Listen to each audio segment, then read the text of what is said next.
Bueno, pues es que 8 ediciones lo dicen por sí mismo. Ya organizar una edición es complejo, el tener continuidad pues ya demuestra la calidad y el interés que hay por este festival, y organizar el octavo en este año tan complicado y en las circunstancias que estamos padeciendo, pues la verdad es que eso significa que es un festival deseado, que es un festival que a la gente cada vez le gusta más,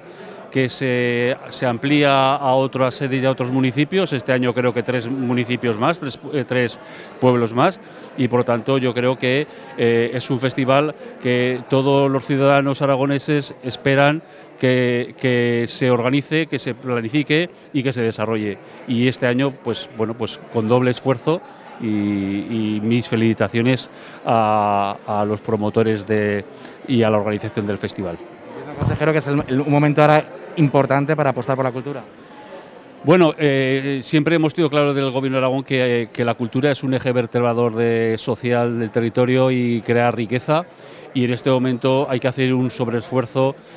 porque la verdad que el sector de la cultura ha sido muy afectado, se ha visto muy afectado por esta pandemia, y nosotros estamos trabajando pues para compensar todas esas dificultades que está pasando. Mantenemos y hemos incrementado las ayudas al sector de la cultura, y no solamente esto, sino que como queremos que entendemos la cultura como un derecho ciudadano, hemos tenido una programación propia que hemos ofrecido a los aragoneses pues para que disfruten de la cultura en un momento en el que hay pocas oportunidades de disfrutar.